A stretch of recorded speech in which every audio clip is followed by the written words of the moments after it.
19장 19절에서 21절까지 석절의 말씀이니까 우리 같이 한번 한 목소리 같이 한번 읽어볼까요? 네, 같이 읽겠습니다. 엘리야가 거기서 떠나 사벳의 아들 엘리사를 만나니 그가 12 겨릿소를 앞세우고 밭을 가는데 자기는 12째 겨릿소와 함께 있더라. 엘리야가 그리로 건너가서 겉옷을 그 위에 던졌더니 그가 소를 버리고 엘리야에게로 달려가서 이르되 청하건대 나를 내 부모와 입맞추게 하소서. 그리한 후에 내가 당신을 따르리다. 엘리야가 그에게 이르되 돌아가라. 내가 내게 어떻게 행하였느냐 하니라. 엘리사가 그를 떠나 돌아가서 한 겨릿소를 가져다가 잡고 소의 기구를 불살라 그 고기를 삶아 백성에게 주어 먹게 하고 일어나 엘리야를 따르며 시종 들었더라. 아멘. 우리 한국 사람들이 제일 좋아하는 선지자 중에 한 명 그러면 엘리야라고 하는 선지자예요. 한국 사람들 되게 센 거 좋아하잖아요. 그냥 뭐 보통 좋아하는 게 아니라 아주 센 거 좋아하시잖아요. 그러니까 뭐 하늘에 불 좀 떨어져야 선지자라고 생각하죠. 엘리야가 제일 뭐 화끈한 분이었습니다. 여러분, 화끈하다는 말은 무슨 말이냐면 또 하나가 어두울 수 있다는 거예요. 사람을 보면서 그냥 아무 생각 없이 존경한다는 말을 함부로 하면 굉장히 위험해요. 인간이란 밝은 면이 있고 또 하나의 어두운 면이 항상 있기 마련이거든요. 엘리야도 뜨거웠던 선지자였지만 성경을 보시면 우울증이 찾아오는 겁니다.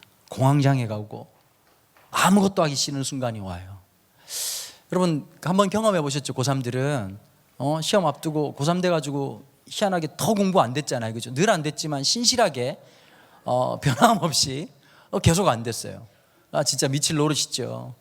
갑자기 시험 기간 되면 그런 친구들 있잖아요. 막 여행 가고 싶고 쓸데없이 막 책 보고 싶고 영화 보러 가고 싶고 왜 이런 제도권 교육에 살아가야 되나 이런 고급스러운 말을 쓰면서 아주 저항정신이 뛰어나게 됩니다. 엄마들도 마찬가지죠. 그죠? 학생들이 가지는 그 마음이 어떤 마음이냐니까 명절 전날 밤 며느리의 마음입니다. 어떤 놈이 명절을 만들었을까?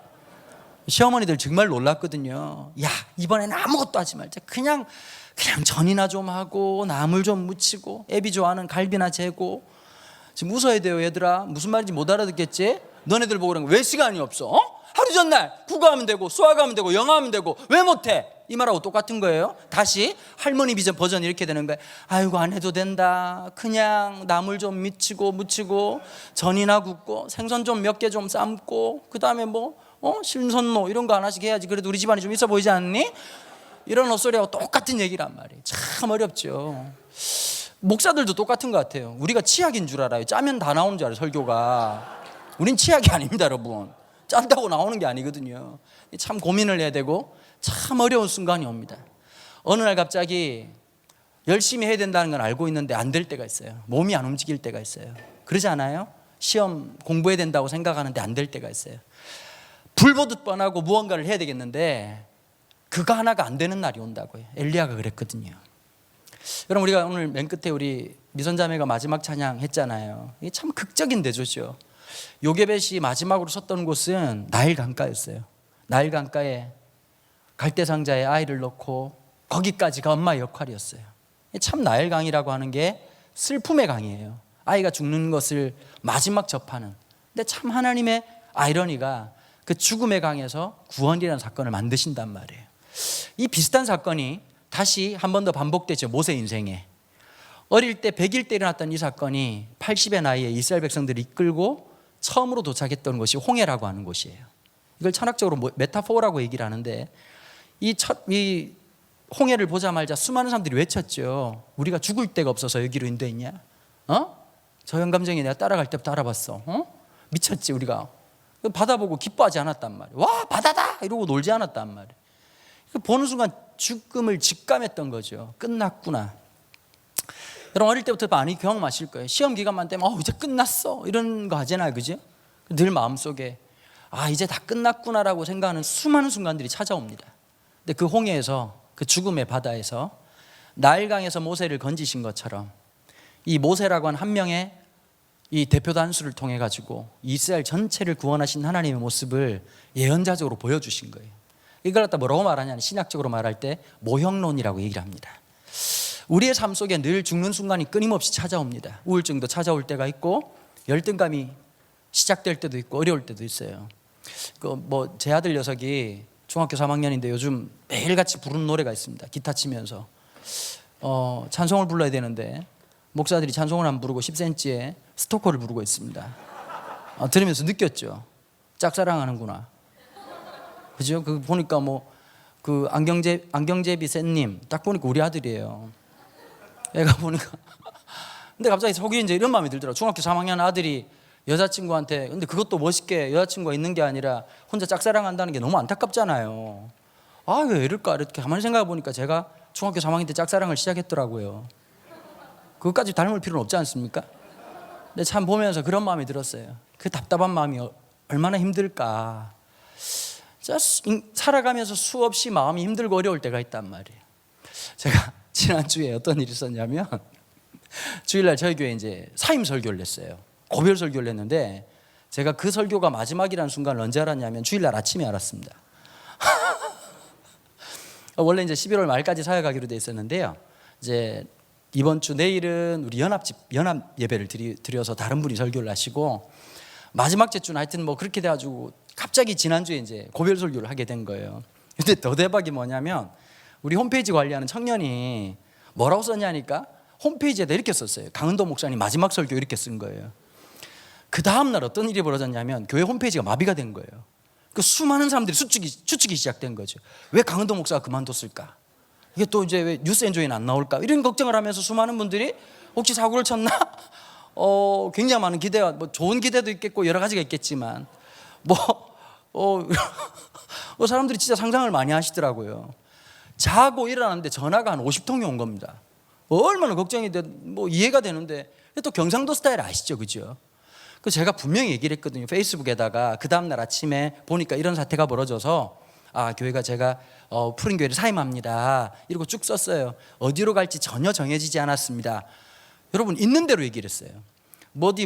어느 교회 후임 목사로 가기로 정해진 것도 아니고 물론 뭐 컨택이 없었던 건 아니지만 정해진 건 아무것도 없고 개척을 하겠다는 생각도 아무것도 없고 이모현 목사처럼 이렇게 그 순회사역을 하겠다 이런 것도 전혀 정해진 게 아무것도 없어요. 제가 순회사역 하겠다 그랬더니 동공이 떨리더라고요. 막 힘들 것 같다고 그러고 힘들어하고 마음속에 두려움을 갖고 있고 아까부터 자꾸 내 눈을 안 마주치고 막 그러더라고요. 근데 진짜 아무것도 정해지지 않아서 그대로 썼는데 사람들이 저한테 전화 와서 이렇게 얘기하는 거예요. 목사님 저한테만 얘기해 주세요. 혹시 어디 가시는지 얘기해 달라는 거예요. 그래서 제가 말했지 않냐고. 믿지를 않아요. 서울 사람들은 존재하는 모든 걸 의심해. 데카르트요. 거의 철학자적인 정신이 있어. 존재하는 웃어야 돼. 이거 그냥 웃어야 돼. 그냥 웃어야 돼. 못 알아들어도 웃어야 돼. 이 말은 지금 안 웃으면 굉장히 무식한 사람 되고 이무현 되는 거예요. 웃어야 돼. 근데 여러분 봐보세요. 한치 앞을 모르는데 하나님께서 인도하실, 제 나이 이제 곧 50이 되잖아요. 50이 되면서 제 마음속에 이런 마음이 들더라고요. 또 한 번 하나님 앞에 벼랑 끝에 서야 되겠다. 진짜 익숙한 걸 떠난다는 건 굉장히 두렵고 힘든 거예요. 근데 제 인생에 또 한 번 믿음의 나일 강가에 서야 되겠고 또 한 번 홍해 앞에 서야 되겠다라는 생각이 들었어요. 두 가지 마음이 있습니다. 하나는 뭐냐? 현실적인 두려움입니다. 두 번째는 어떤 마음이 있었냐니까 알 수 없는 기대감과 소망이 생겼습니다. 한치 앞을 알 수 없는데 왠지 모르게 잠이 더 잘 오고 한치 앞이 안 보이는데 너무너무 행복한 겁니다. 아내랑 둘이서 이런 얘기를 했습니다. 여보 진짜 이상하지 않아? 하나님이 전혀 인도하셨다라고 한 증거도 안 보였지만 하나님이 우리와 함께 한다는 게 너무 감사하다는 거예요. 엘리야는 절망해요. 한순간에 왜 그랬느냐, 로뎀나무 아래서 모든 게 끝났다고 생각했고 하나님께 이런 푸념을 합니다. 하나님 선지자 이제 다 끝났습니다. 제가 마지막입니다. 하나님 이제 손 드시죠. 북이스라엘에 선지자라고 생각할 수 있는 사람 한 명도 없습니다. 그때 하나님께서 말씀을 하셨어요. 너를 통해서 열방의 왕을 세우게 될 것이고 너를 통해서 예후라고 하는 사람을 세워가지고 아합 왕을 대신할 수 있는 왕을 세울 것이고 너를 대신해서 엘리사라고 하는 선지자를 세울 거다라고 하는 겁니다. 투덜투덜대면서 엘리야가 드디어 엘리사를 만나러 가는 장면이 오늘 본문입니다. 첫 번째, 여러분, 엘리야의 눈에 엘리사가 마음에 들었을까요? 아니, 느낌으로 말하지 말고 본문으로 얘기하시. 그렇게 느낌으로 말하지 마. 잠시만, 한 번도 본 적 없는 사람들 갑자기 고개 흔들지 말고 성경 본문을 보셔야 돼요. 그러니까 항상 중요한 게 있어요. 본문 중심의 설교를 해야 돼요. 이게 안 되는 분이 이무현 씨라고 얘기할 수 있죠. 잘 보세요. 19절. 엘리야가 거기서 떠나 사밧의 아들 엘리사를 만나니 그가 12겨루소에 앞세우고 쉽게 말하면 엘리사는 어떤 사람이냐니까 농사꾼이었습니다. 일단 이 당시에 선지자는 어떤 사람들이 되느냐, 선지동산이라고 하는 신학 시스템 안에 들어가가지고 훈련을 받는 사람들 중에서 목회자가 돼야 되고 엘리야의 후보생이 돼야 되고 후임 목사로 임명을 받아야 되는데, 대박 사건이 뭐냐, 농사꾼이었던 엘리사를 만납니다. 그런데 보면 대화의 내용이 그닥 밝지 않습니다. 20절을 보십시오. 그가 소를 버리고 엘리야로 달려가서 이르되 제가 어머니 아버지와 임을 맞추게, 이제 say goodbye, 마지막 작별 인사를 하고 당신을 따르겠습니다. 그러면 그래 나를 따라오너라 이렇게 해야 되는데, 엘리야의 이 미묘한 표현을 한번 보시겠습니까? 내가 내게 어떻게 행하였느냐, 내가 뭐라 돼? 내가 뭐라? 야, 너 언제 나 따라오라 그랬어? 아니잖아, 네 마음대로 하세요 이 뜻이에요. 20절이. 이 말 속에 뭐가 있느냐, 엘리야는 엘리사가 영 마음에 들지 않았던 거예요. 뭐가 똑같으냐, 부모님들이 여러분들을 쳐다볼 때 20절 같은 마음. 엄마 나 내년에는 공부 열심히 하세요. 엄마 나 이제 대학 가면 열심히 하세요. 엄마 나 대학 가면 살 뺄 거야. 그 전에 주님이 오십니다. 20절의 분위기가 싸해요. 아주 싸해요. 엘리야는 엘리사가 전혀 마음에 들지 않았던 거예요. 근데 참 놀라운 장면이죠. 사람들은 말을 해요. 이렇게 하겠노라고. 얘들아, 우리가 공부한다는 것만큼 말한 것만큼만 공부를 했으면 이 사태가 벌어지진 않아. 갈 대학이 없거나 어찌할 바를 모르지 않는단 말이에요. 우리가 말한 대로 살을 뺐으면 이 지경에 이르지 않아. 문제는 뭐냐, 말 따로 행동 따로예요. 근데 엘리사는 어떤 사람이었냐면 그 말을 행동으로 옮긴 사람이었고, 또 하나가 있어, 중요한 단서가, 하나님이 엘리야에게 엘리사를 전혀 모르고 지금처럼 증명사진을 주든지 카톡을 주든 전화해가지고 지금 스타벅스 사거리인데 엘리사세요? 그럼 우리 여기서 만날까요? 이렇게 하는 게 아니야. 전혀 정보가 없어. 생각을 하세요. 지금부터 2500년 전에 한 사람을 만날 때 어떻게 할까요? 봉화를 피울까요? 전혀 모르는 상태에 하나님의 시그널이 있었어. 19절에 보니까 다시 한번 볼까요? 19절에 이렇게 해놨어요. 엘리야가 그로 건너가서 겉옷을 그 위에 던졌더라. 하나님이 사인을 주신 거예요. 솥대가 많이 보이면 겉옷을 집어 던져라. 집어 던지면 반응하는 놈이 있을 거다. 밑도 끝도 없는 거지. 근데 지금 상황으로서는 이해가 안 되지만 2500년 전 사안이라면 충분히 이해되시죠, 그렇죠? 옛날에 그런 얘기 하시더라고요. 카톡도 없고 아무것도 없을 때 연애를 할 때 어떻게 하느냐, 이제 저희들 때도 있었어요. 전화를 해. 여자친구한테 전화를 하면 어떻게 하느냐, 2번만 따르릉 울리고 끊어. 너네들 모르지? 아날로그 감성을 모르지? 이거 보고 아는 사람들은 연식 좀 된 분들이에요. 기억나시죠, 그죠? 2번 딱 울리고 끊어지면 이제 엄마들이 눈치가 빨라 그러죠. 어떤 새끼가 또 전화했노? 그러면 이제 한 명이 씩 나가가지고 한 명이 나가. 다 사인이야. 이게 몇 년 전이 아니었단 말이에요. 한 40년 전 이야기예요. 그러면 2500년 전 같으면 어떨까요? 자, 겉옷을 딱 던졌는데 한 명이 반응을 하는 거예요. 여러분, 주님 말씀하시면 내가 나아가리다, 이 찬양 참 많이 불렀는데 우리 말씀에도 안 나간단 말이에요. 다시 엘리사는 한 가지 사인을 받은 거예요. 이런 행동을 하는 사람에게 네 모든 걸 포기하고 가라, 이 사인을 받았고 그대로 움직이는 거예요. 여러분, 하나님 우리에게 말씀하시면 우리의 삶이 그렇게 드려지는 인생을 찾으신단 말이에요. 기억하셔야 돼요. 똑똑하고 잘난 사람들이 아니라 하나님이 전부인 사람, 그 사람을 찾으시는 거예요. 세상에 겁나 똑똑한 인간들 많아요. 여러분, 열심히 하라고 부모님 말씀하시죠. 이미 게임은 끝났어요. 다시 listen carefully. 이미 게임은 끝났어. 공부 잘하는 애들 강남 3구에 다 몰려있어. 우리는 그들을 도울 뿐이야. 정말 겁나 똑똑한 놈들이 많아. 어릴 때부터 영어를 배우고 수학이 머리가 아플 때마다 수학 문제를 푸는 토할 것 같은 인간들이 득실득실하단 말이야. 우리와 전혀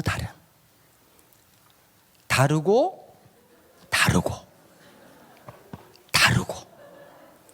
totally 다른 수많은 아이들이 강남 3구에 살고 있단 말이야. 정말 똑똑한 애들이 많아. 근데 하나님이 그 사람들을 찾으시는 게 아니란 말이야.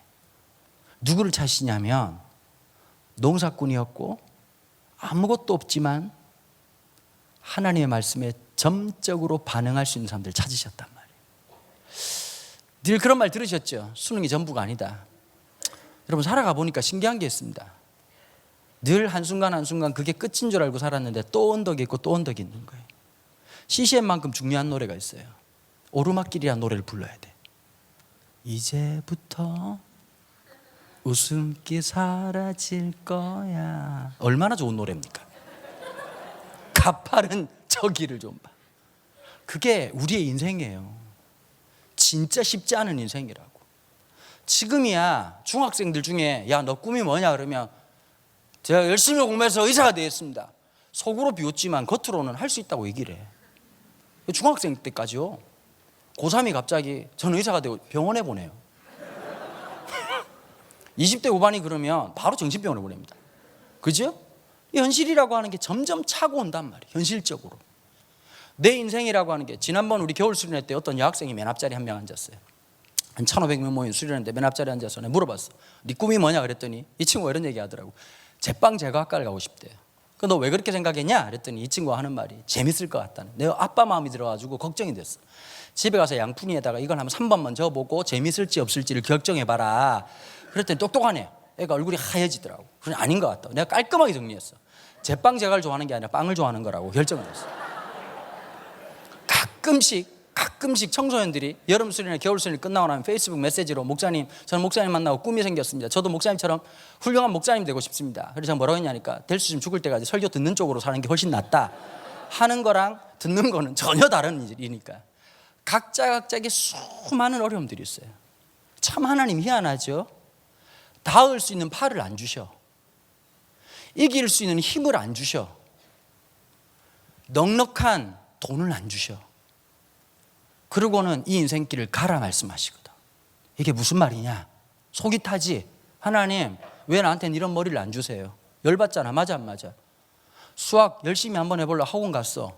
고개를 들었는데 동이 서에서 먼 것처럼 이해가 안 돼. 어떤 놈이 X를 만들었을까?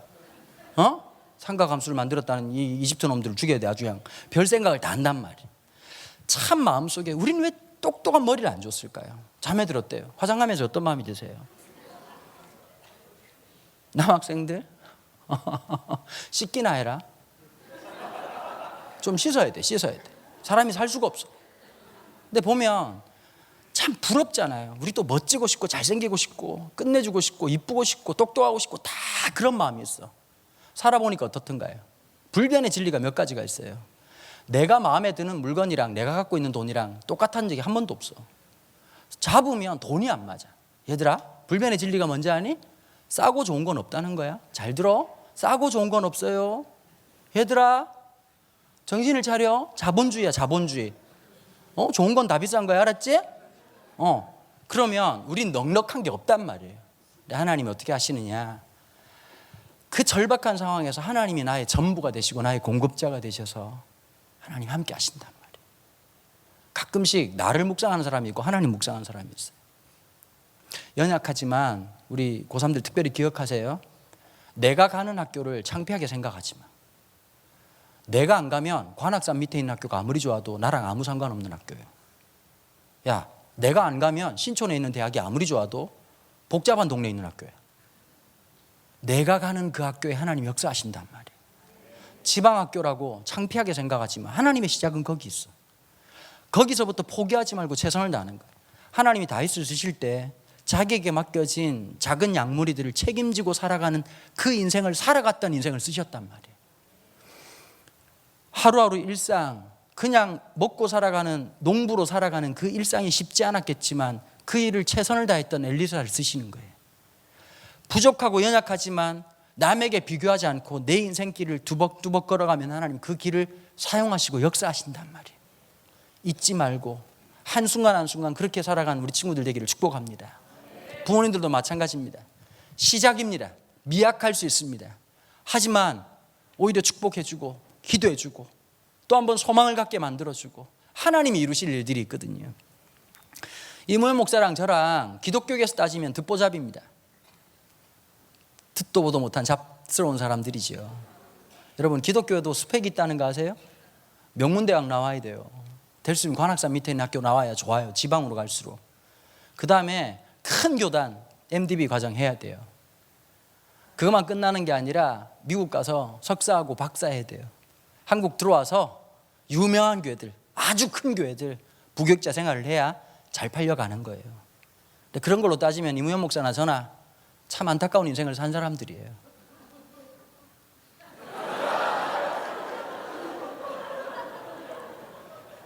근데 참 신기하죠. 잘나서 쓰시는 게 아니에요. 그게 하나님의 은혜예요. 설명할 수 없는 하나님의 은혜예요. 우리는 하나님의 은혜로 살아가는 사람들이에요.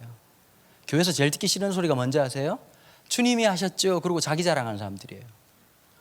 하나님도 깜짝 놀래요. 쟤는 늘 내 이름을 써먹는다? 그리고 지 자랑을 해요? 여러분, 설명할 길이 없어요. 믿음의 길이란 인과로 설명될 수 있는 인생이 아니라 하나님으로만 설명될 수 있는 길이거든요. 여러분, 어떤 길을 걸으시겠습니까? 엘리사는 그 주님의 부르심을 걷기 시작합니다.